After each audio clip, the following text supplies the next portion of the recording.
Jen regrets she had to go to a funeral today, so she asked me to step in, and I'm happy to do so. Today's speaker is Mr. Kyle Dodd. Kyle is employed by the Regional Growth Partnership. Kyle is a native of Maumee, Ohio, and a graduate of Ohio University 2012. He's worked with RGP since 2012 and currently holds the position and title of Jobs Ohio Project Manager. In that capacity, Kyle handles 5 counties here in Northwest Ohio: Williams, Fulton, Henry, Defiance, and Lucas County.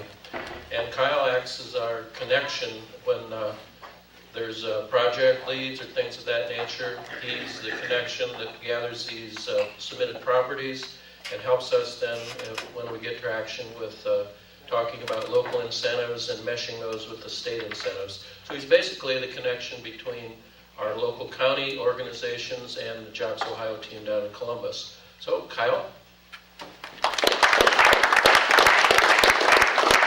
Well, thank you very much, Jerry, and thank you guys all for having me here. First Rotary event, I think I've got a little business idea. I'm going to set up my own ATM in the corner. It looks like that's a hot idea there. So, like Jerry said, I'm a Jobs Ohio project manager housed at the Regional Growth Partnership in Toledo. I cover those 5 counties kind of in the northwest corner of the state.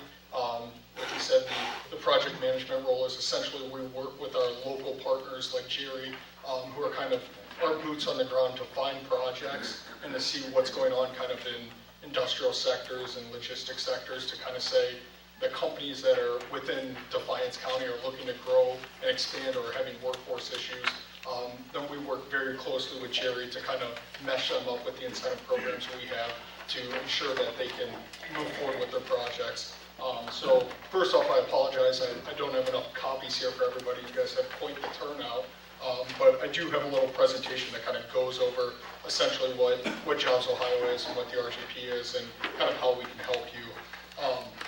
To start off, Jobs Ohio is the statewide economic development agency, so we're essentially the Defiance CIC just for the entire state. When Kasich was elected, he privatized the Ohio Department of Development and created Jobs Ohio, which is a private economic development agency. Essentially, the purpose there was by creating a private agency, we're not subject to any sunshine laws and can kind of move a lot quicker without all the political red tape.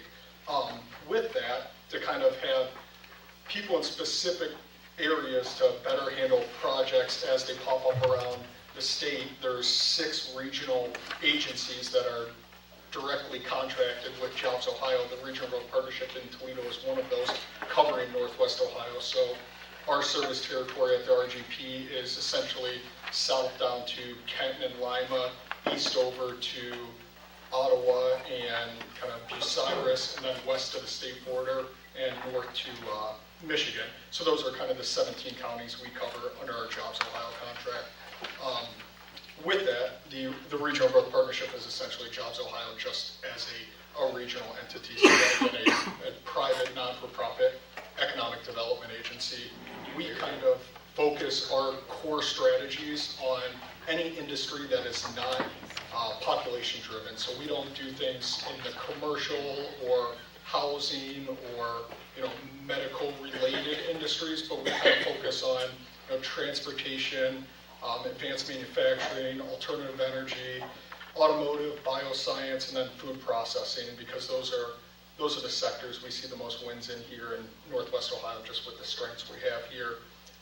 So with that, the wins for Northwest Ohio, so those 17 counties for 2016, we were able to set for the 3rd consecutive year a record for Northwest Ohio. Last year, the RGP worked on projects that totaled 118 total projects. With that, a little over 3,900 new jobs were created, 14,000 jobs were retained, and a total capital investment of $3.3 billion in Northwest Ohio for 2016.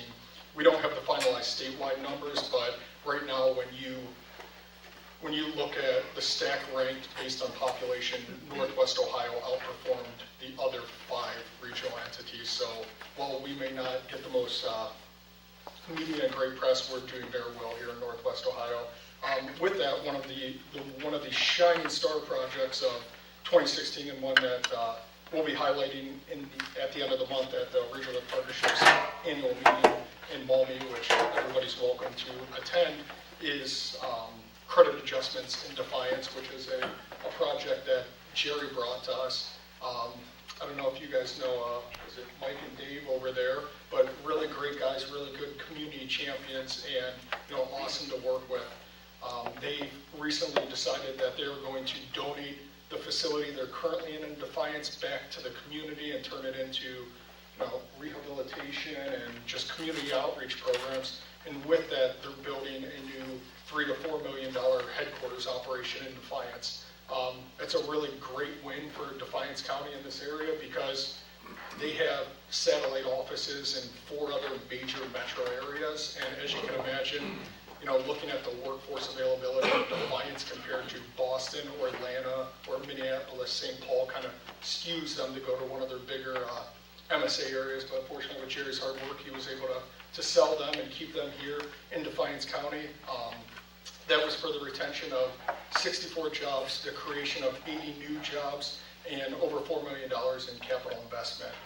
So with that, I would always say our phones are always available to you. We're always here. We're here to help all of you and to work with the companies you're working with or the companies you own and operate.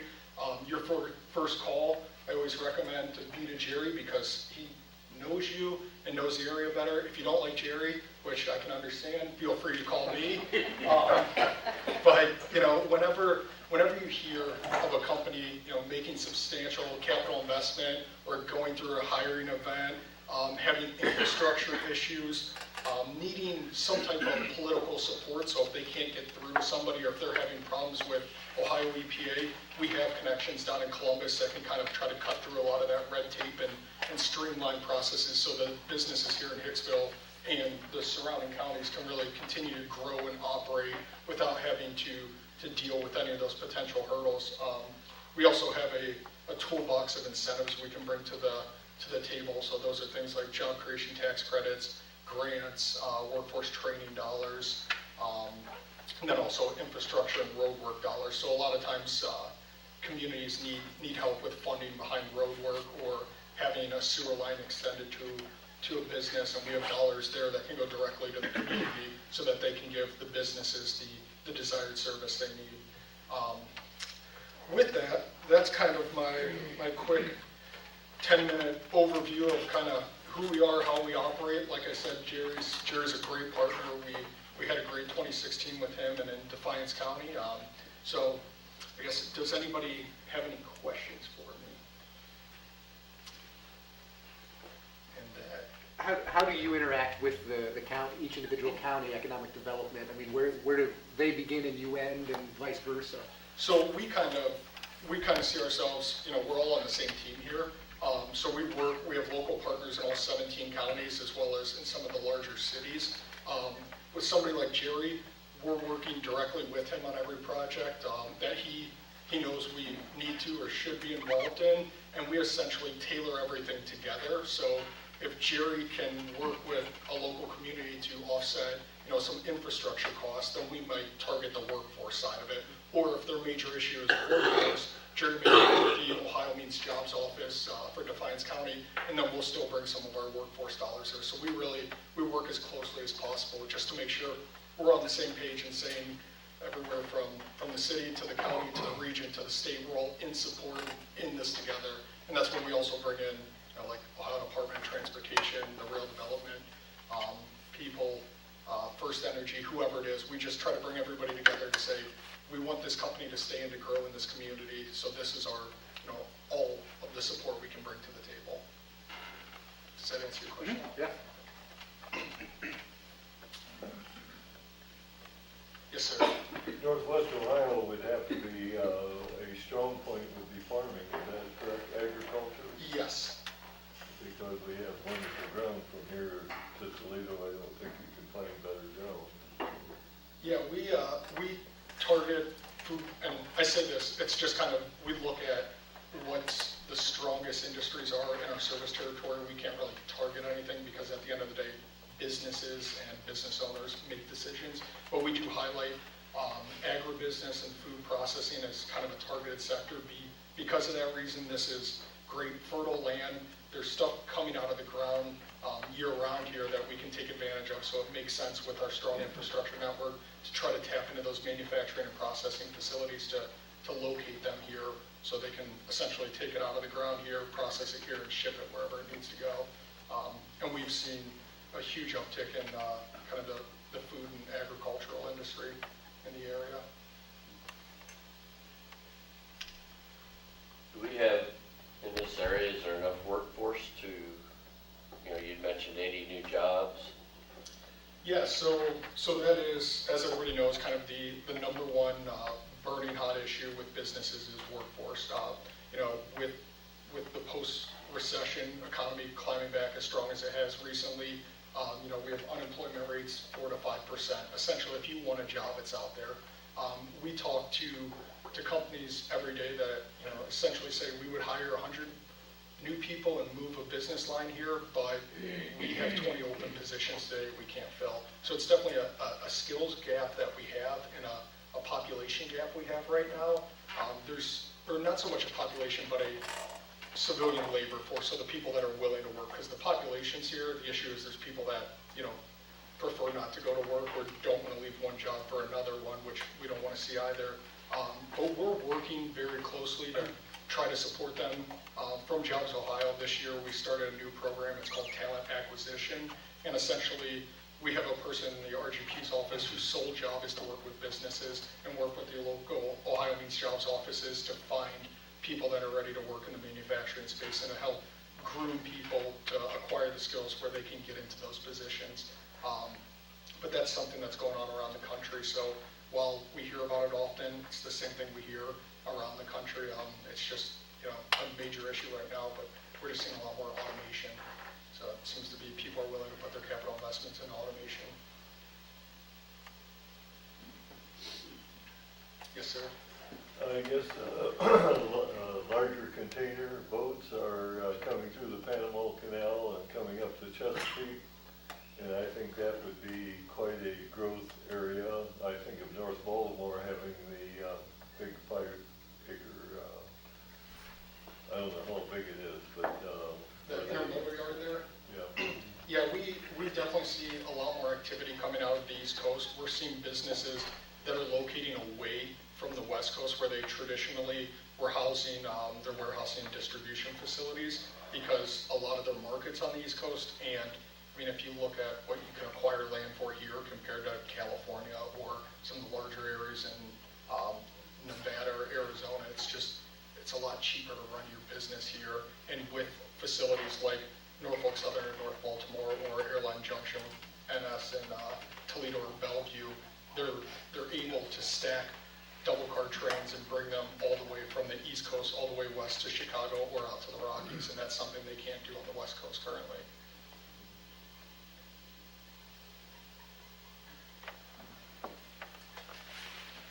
All right, well, if that's all, I really appreciate it, guys. I'd like to thank the people in the back that made the food. It was wonderful.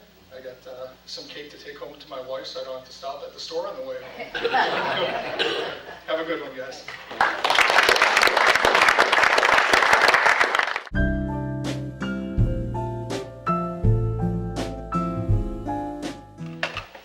I hope this isn't any worse than it was to put together.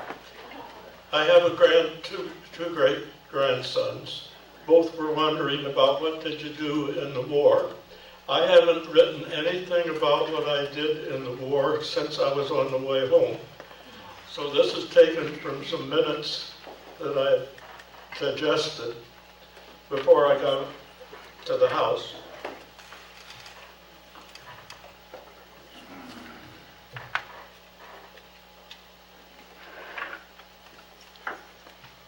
My wartime diary gives a lot of detail of army camps and travel on troop trains, tunnels, ships, flying fish, all the things I thought my great-grandchildren might be interested in hearing sometime. But I had had enough of it, so I didn't want any more to do with it as I got home. I'd registered for the draft as a freshman student in Chicago.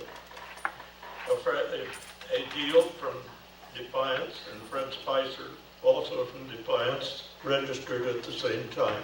We were all freshmen. Years later, married, graduated, licensed. Jim was here. I'd had practiced with my grandfather for a year, and suddenly I was drafted. I had 3 weeks to get the house in shape for always to burn 8 tons of coal each winter, and a few other things like that. None of it done very well.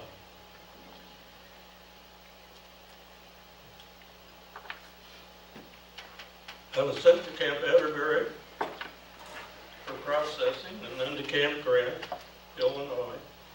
Basic training as a medic. Basic training turned out to be marching up to 25-mile hikes. Otherwise, I don't remember anyone trying to teach us anything to get ready for the service. We had trained for the Aleutians and got on a troop train March the 5th. Marysville, California, Camp Beale, 2 weeks, had liberty to walk the streets, which was unusual for that time. And in Pittsburgh, California, the hills were covered with brown sage. I'm sorry, this is so easy to do if I didn't have any notes, I think. I discovered that my machine record card, and that's about the best name I can give it, had been key punched when I was first registered. So now I'm in my Army records show that I'm still a freshman. I'm not worth much of anything else. And they sent me south. So the next place where I could possibly correct my records was off the coast of Australia, a place called New Caledonia I'd never heard of before. After a few days of helping dig a grave for a horse that somebody had managed to break a leg on, I found out they needed a typist. Well, I'd earned my tuition and fees in college with a typewriter, so I thought maybe this is a good time to volunteer. The next thing, the company clerk and I managed to process several thousand men that had been on the boat with us when we went down there. I don't think anyone had a reason to be there. Everyone was shipped back north, but it was the Army. It was my first really opportunity to understand or try to understand how the Army worked. Just before I shipped, I had met Gerald Ames, who it turned out had a pregnant wife, as mine was also. They shared a room down at the old hospital while I was down in New Caledonia. We loaded the 2nd Division of Philippine Infantry went with us on the Colton. A week or so of that horse deal, and the typewriter sounded so much better. The master sergeant, whose duty I was doing, was over the hill taking the money away from the guys that had won gambling on the ships on the way down. I think he did well. I only saw him once. When we had these men processed,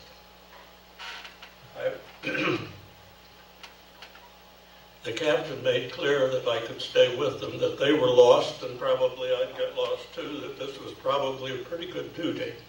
And instead I was bound I was going to get out of there and be an optometrist before I forgot everything I knew.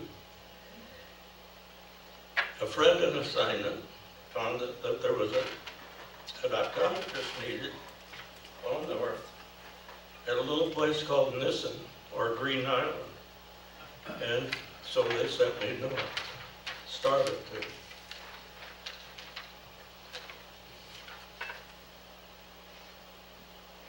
From my first stop was Guadalcanal, after everything really bad was over with, and the guys there were so bored that sometimes as many as 50 to 100 of us would be walking in a circle in order to get coffee and a donut. It was something to do. A week later, I shipped out on some kind of an LCI. Actually, it was a flotation of boxes, about 8 by 6 by 4, that had engines in 2 of them on the back end, a box up on the front end that would hold about 25 or 30 of us. And that's the way we went on north, except I was stupid enough to take a bottom bunk. Someone couldn't stand the motion of the boxes. So the next thing I was up on deck, my legs around a pipe, my arms around a chain, and that's how I made it the rest of the way onto my port. When I arrived at Nissen, it turned out that the hospital had never been built. That was a year before. In fact, it was said that the prefab hospital now had been MacArthur's home on another island, which is possible. These flotation boxes, somebody had gathered 3 or 4 of them, put them up on end. The CBs had cut doors in the sides of them, and this was to store the alcohol and whiskey that had been sent from the States a year before for this hospital that was never built. They did have to do something with it. The first day that I went down to port that I had a car, it was a 4x4, and this was the day that we changed the sides of the road we were going to drive on. And of course, we Americans knew the others were too dumb to change, except that I went on the right side of the road, just like back home, till I met a CB with a great big truck who was laughing his head off at me. So it turned out that I was the one who needed help.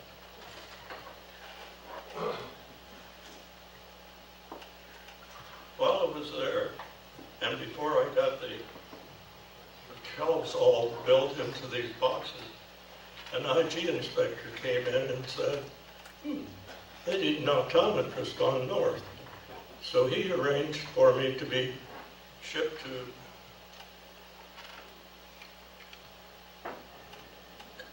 to the Bougainville.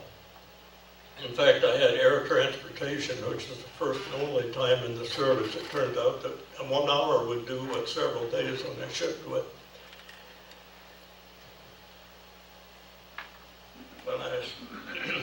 When I got into the hospital that I was being sent to, there were odd street sounds. You could hear guys that sounded like they were from Indiana.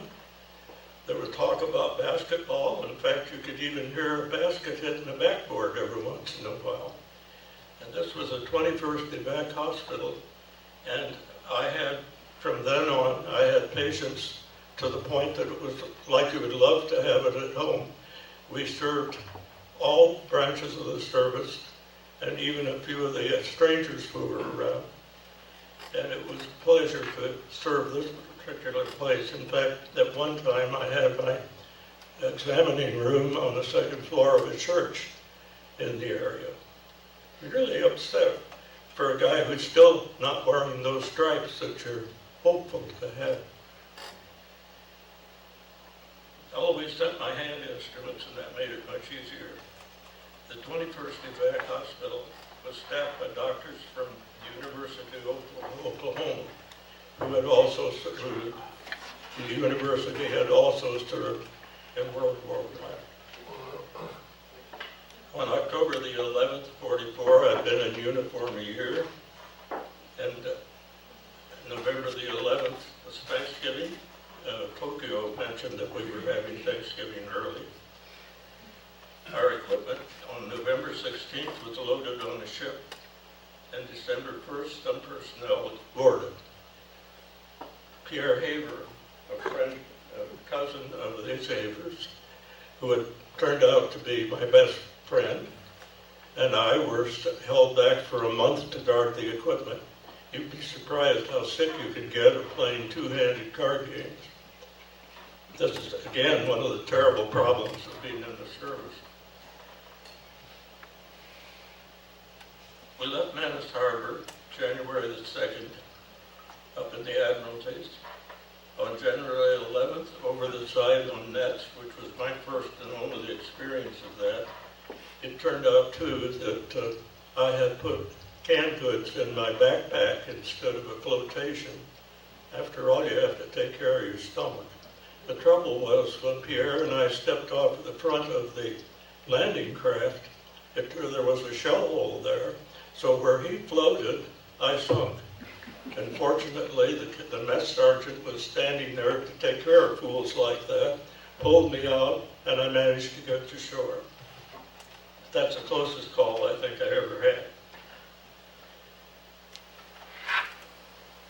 As soon as we got on the beach, we started digging foxholes, and you soon learn that the water table will come up in your hole once you dig it. The better hole you dig, the quicker you have a hole full of water. At night, trying to walk our post where the lieutenant had actually turned us to the left when we should have gone to the right about a mile before. You would hear somebody moving the safety on your gun every little bit, so you quit walking your post, you find a big tree and snuggle up to it. That's how we did the first week. The anti-aircraft shells that were being used against the Japanese wouldn't go off with the Japanese planes because of them being made of fabric instead of all metal. So these shells were dropping around us. And then they went off. Actually, by January the 16th, we were on trucks starting out for San Carlos, Pangasinan province. The hospital set up in a city of 65,000 people there, and we received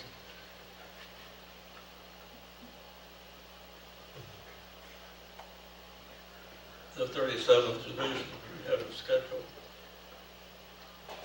The March the 5th, we skipped going through Manila along the walled city, which was interesting because they were firing mortars from one side of us up over the wall. And we were in a load of blankets, and we could go awfully deep in them, and we did. We had no idea what the rest of that trip was like. We stayed in San Carlos until the 23rd of February. Haber and I left on a truckload of those mattresses. We received prisoners of every description. First, we had some of our own GIs that had been prisoners of the Japanese for the duration. They were in the poorest shape of any that we cared for. Then we had 2,200 of civilian prisoners of war. This was ladies, men, engineers, one guy from Columbus that knew a friend of mine.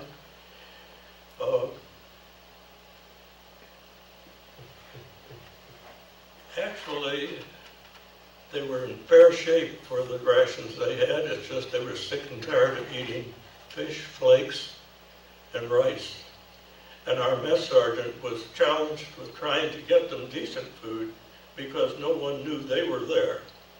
We had no official lines to get this food, and they had to go around and beg, borrow, and steal a truckload here and a truckload there.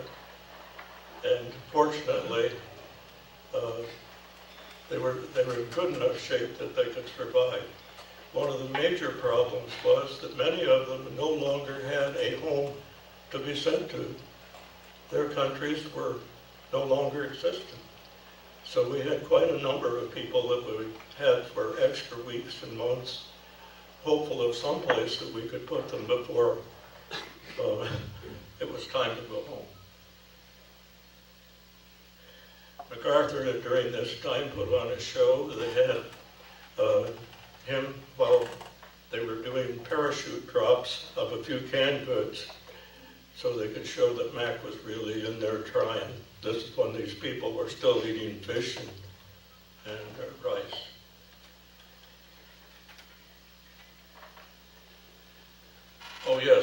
Bing Crosby, 2 Bing Crosby movies for them to see. It's what they had for entertainment for the first month. On August the 10th,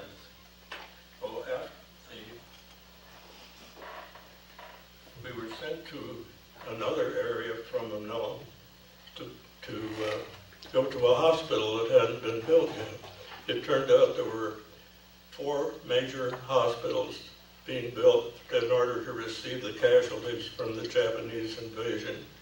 In our case, the engineers thought they were going home and wound up in Manila. So they refused to build the hospital, but they loaned us their equipment. So a bunch of medics put the hospital together. This doesn't sound like our Army, does it? This is the way I saw the Army, was some kind of a screw-up in every case. I'm sorry, I find it difficult to tell it. It was when that second nuclear bomb dropped that things changed. At that time, we were starting toward the port from this hospital. And we were really to serve as a clearing station for this complex of 4 general hospitals. And one was our way station on the way to the port of debarkation. My orders were to be transported on Thanksgiving Day, and I stayed in the road skipping the meal because I sure wasn't going to miss that truck. 2 weeks later, I boarded the Coleman, a C-2 transport, which was down to the emergency boiler. The only way it could get home was to go north and come home with the Japanese current, bringing us to San Francisco. So it was a pretty slow trip. When I got to San Francisco, I was in line for hours to get to the telephone. And when I did, and this is several of you will understand, Trippy was my telephone operator. And she says, "Is that you, Alan?" So the first person that I talked to as I was coming out of the service was Trippy. And on New Year's Eve, Eloise picked me up from a bus. And that's my service. It's nice to be home, and it was never any real important thing to look this up, except my grandson may enjoy it. Thank you. If there's any questions, I could probably answer your questions better. Does that sound like World War II to you? Okay.